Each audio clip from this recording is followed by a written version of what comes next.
안녕하세요. 이 수업은 결석, 조퇴 등으로 수업을 듣지 못한 학생들을 위한 월수중학교 3학년 가정 대체 수업입니다.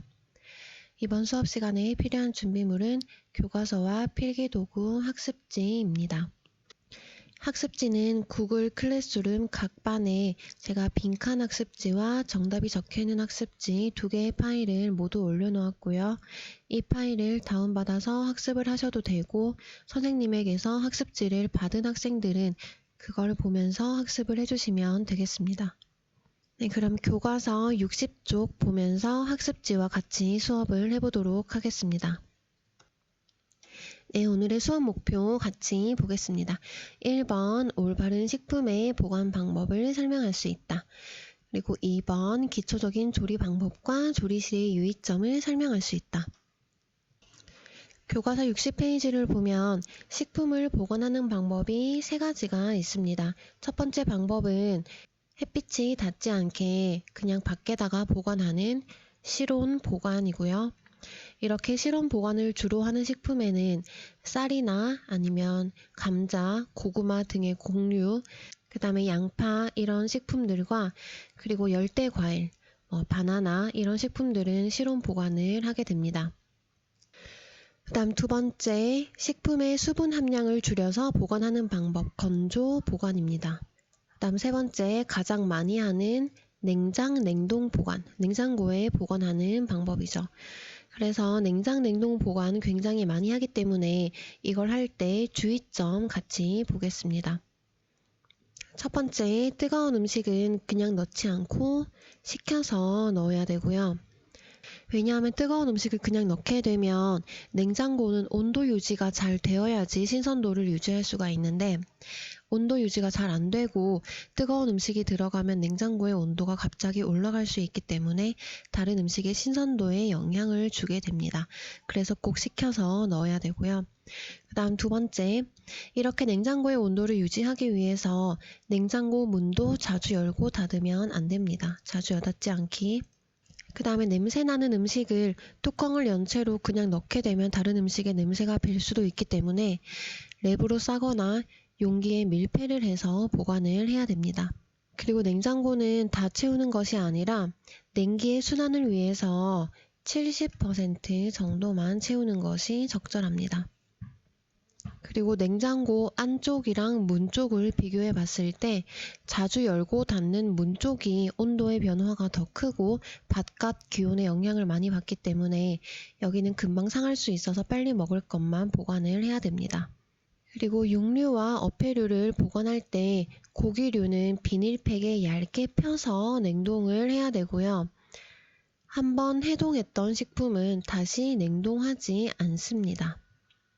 그래서 애초에 내가 냉동 보관을 할 때 한꺼번에 통째로 얼리는 것이 아니라 내가 한번 먹을 만큼씩 비닐팩에 넣어서 보관을 해야 되고요. 생선 핏물은 생선을 빨리 상하게 하기 때문에 이것을 씻어서 보관해야 됩니다. 또 채소나 과일은 흙이 묻어있는 상태가 아니라 이거를 제거하고 보관을 해야 되고요. 그 다음 교과서 63페이지와 화면을 같이 보겠습니다. 63페이지 아래쪽에 보면 음식의 재료 계량에 대해서 나와 있는데요. 이렇게 계량을 제대로 하지 않으면 내가 레시피를 보더라도 음식을 제대로 만들 수가 없을 수도 있고 굉장히 조리를 할 때 혼란이 될 수도 있습니다. 그래서 계량을 제대로 하는 것이 중요한데요. 계량 컵, 한 컵 200ml에 해당이 됩니다. 학습지에도 적어두시고요. 그 다음에 계량 스푼은 2가지 단위가 있는데 하나는 대문자로 TS라고 적혀 있는 것. 이거는 1테이블 스푼이라고 있습니다. 1테이블 스푼 15ml에 해당하고요. 그 다음 소문자로 TS라고 적힌 것은 1티스푼 티스푼이라고 읽고 5ml에 해당이 됩니다. 이것은 각각 한 큰술, 한 작은 술에 해당이 되기도 합니다. 여기에도 적어주세요. 학습지에 정답을 적어주세요.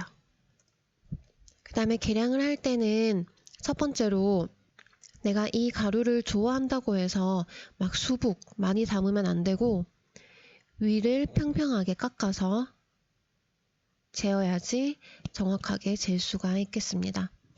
그 다음 액체를 잴 때는 눈높이를 액체의 표면과 맞추어야지 위에서 보거나 아래에서 보면 정확하게 재지 못할 수도 있습니다. 그 다음 세 번째, 저울을 사용할 때는 평평한 곳에서 꼭 0에 맞춰져 있는지 확인한 다음에 재료를 놓아야 됩니다. 네, 여기 학습지에도 같이 적어 보겠습니다. 그 다음 64페이지 아래쪽을 보면 칼과 도마를 안전하게 사용할 수 있는 방법에 대해서 나와 있는데요. 칼을 사용할 때 식품을 잡은 손가락은 펴고 있는 것이 아니라 꼭 안으로 구부려서 오므려서 손을 다치지 않도록 주의를 해야 되고요. 교과서 64페이지에 여러 가지 썰기 방법이 나와 있는데 학습지에는 교과서보다 더 많은 종류의 썰기 방법이 나와 있습니다. 같이 보겠습니다. 첫 번째 방법은 이렇게 통으로 써는 거 통째 썰기라고 하고요. 두 번째 방법은 파나 고추를 썰 때 많이 사용하는 방법인데 비스듬하게 썬다고 해서 어슷 썰기라고 합니다.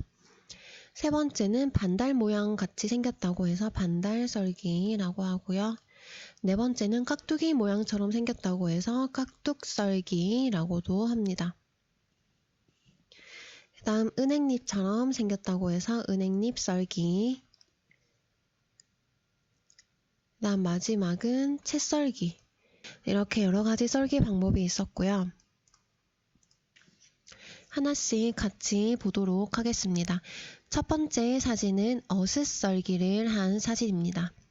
두 번째 사진은 깍둑 썰기, 세 번째 사진은 반달 썰기, 네 번째 사진은 채 썰기, 그리고 이거는 두 사진 모두 은행잎 썰기에 해당이 됩니다. 그리고 이 사진은 두 개 모두 통째 썰기에 해당이 되고요. 이렇게 내가 하려는 음식의 종류에 맞게 썰기 방법을 사용하는 것이 좋겠습니다. 그 다음 교과서 64페이지 중간쯤에 나오는 여러 가지 조리 방법에 대해서 보겠습니다. 첫 번째, 식품을 익히지 않고 생으로 조리하는 거 생조리라고 합니다. 그 다음 두 번째, 끓이는 방법 끓이기라고 하고요. 그 다음에 세 번째, 끓는 물 속에 식품을 계속 넣어두는 것이 아니라 잠깐 익히는 방법 데치기라고 합니다. 그 다음 네 번째, 후라이팬에서 저으면서 내가 저어줍니다. 단시간에 익히는 방법 볶기라고 하고요. 그 다음에 똑같이 프라이팬인데 내가 저어주지 않고 그냥 가끔 뒤집어주는 거 이거는 부치기라고 합니다. 그 다음 가열해서 익히는 방법 굽기, 그 다음 기름 속에 넣어서 익히는 방법 튀기기, 그 다음 수증기를 이용해서 가열하는 방법 찌기, 그 다음 끓는 물 속에 재료를 담가서 익을 때까지 가열하고 건져내는 것, 이것은 삶기라고 합니다. 그러면 사진 보면서 이게 무엇에 해당하는지 맞춰보겠습니다. 이 두 가지 사진 모두 찌기에 해당이 됩니다. 이렇게 찜기를 이용하면 물이 직접 닿는 것이 아니라 수증기가 올라오면서 음식을 익히게 됩니다. 그래서 여기 왼쪽 사진도 찌기에 해당이 되고요. 오른쪽 사진은 굽기, 여기는 데치기, 이거는 끓이기, 그 다음에 이거는 삶기, 이거는 부치기, 이거는 볶기, 마지막은 튀김 이렇게 되겠습니다. 그 다음 이 네 가지 사진을 보시면 공통점이 있는데요. 바로 쌀을 이용해서 만들었다는 것입니다. 하지만 같은 쌀을 이용했어도 굉장히 식감이 다른데요. 첫 번째 사진에 나오는 생쌀은 씹으면 굉장히 식감이 좋지 않고 딱딱하고 맛도 없고 잘 넘어가지 않습니다. 하지만 두 번째 죽과 세 번째 밥은 부드럽고 잘 넘어가는 특징을 가지고 있죠. 그리고 네 번째 떡은 약간 쫄깃쫄깃하고 그런 식감을 가지고 있고요. 이렇게 같은 쌀로 만들었지만 굉장히 식감이 다릅니다. 그러면 왜 다른지 같이 보겠습니다. 이렇게 딱딱했던 탄수화물 식품, 녹말 식품들이 부드러워지는 것을 호화라고 합니다. 학습지에도 적어봅니다. 호화. 그러면 호화가 되기 위한 조건이 있습니다.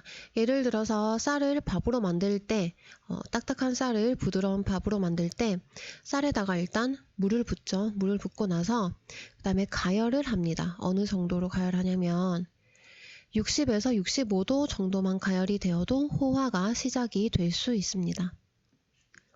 하지만 우리가 이 호화된 식품, 예를 들어서 쌀을 밥으로 만들고 나서 이것을 계속 방치해 놓게 된다면 다시 표면이 굳어지고 딱딱해집니다. 이렇게 실온에 오래 방치되어서 딱딱해지는 것을 노화라고 합니다. 노화 위에도 적어주세요. 그러면 우리는 노화를 방지를 해야 되는데요. 방지하기 위한 방법이 두 가지가 있습니다. 첫 번째 방법은 60도 이상으로 유지하는 방법. 이것은 밥솥에 밥을 넣으면 되겠습니다. 여기 예시에 밥솥 적어주시고요. 그 다음 두 번째 방법은 0도 이하로 조절을 하는 방법이 있습니다. 이것은 냉동실에 넣는 방법이 있겠습니다. 냉장실이 아니라 냉동실이라는 것을 꼭 기억을 해주셔야 되고요. 그 다음은 왼쪽과 오른쪽 브로콜리를 비교해 봤을 때 왼쪽에 있는 브로콜리가 더 신선하고 맛있어 보이죠. 오른쪽에 있는 브로콜리는 약간 갈색빛, 노란빛이 돌기 때문에 약간 신선도가 떨어져 보이거나 맛이 없어 보일 수가 있어요. 그러면 이런 현상이 왜 발생하는지 보겠습니다.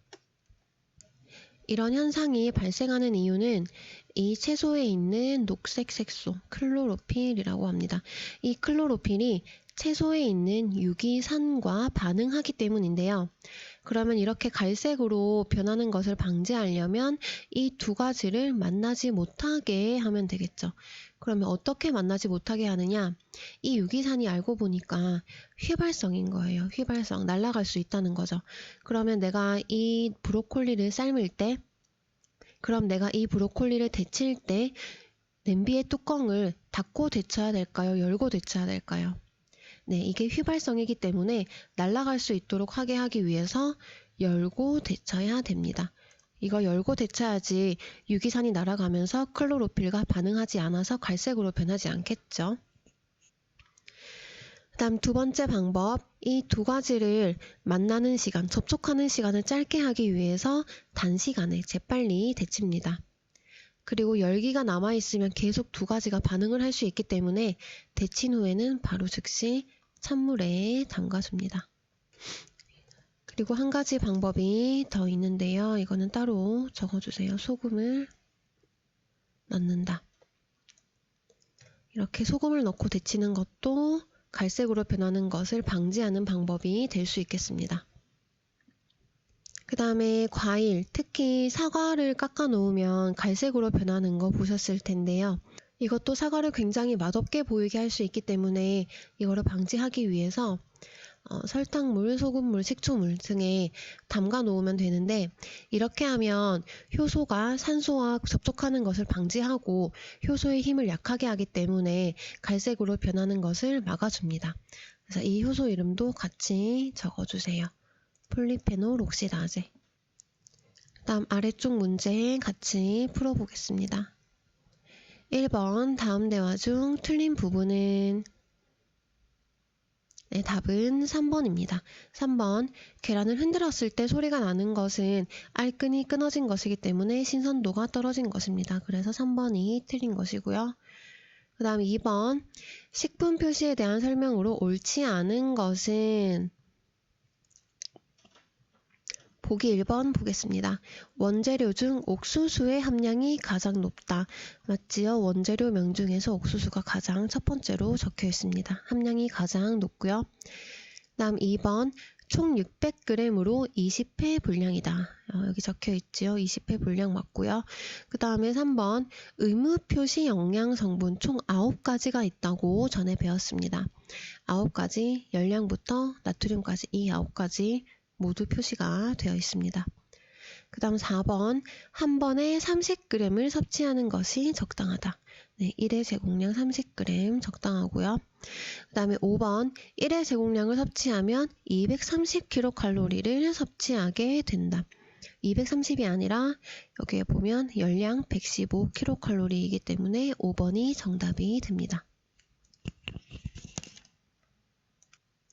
네, 그럼 처음에 학습 목표로 되돌아가서 보면 올바른 식품의 보관 방법, 냉장고에서 보관을 할 때 어떻게 보관을 해야 되는지, 또 육류, 채소류, 생선 보관할 때 어떻게 보관을 해야 되는지 잘 기억을 해 놓으시면 좋을 것 같고요. 그 다음 2번, 기초적인 조리 방법, 여러 가지 써는 방법, 그 다음에 조리하는 방법 이런 것들 기억을 해 놓으시면 좋을 것 같습니다. 그리고 또 조리를 할 때 과학적 원리, 호화와 노화, 그리고 시금치를 데칠 때 혹은 브로콜리를 데칠 때 갈색으로 변하는 것을 방지하는 방법, 그리고 사과를 깎아 놓았을 때 갈색으로 변하는 것을 방지하는 방법, 이런 조리 시의 유의점 같이 기억을 해 놓으시면 좋을 것 같습니다. 그럼 오늘 수업 여기까지 하겠습니다. 감사합니다.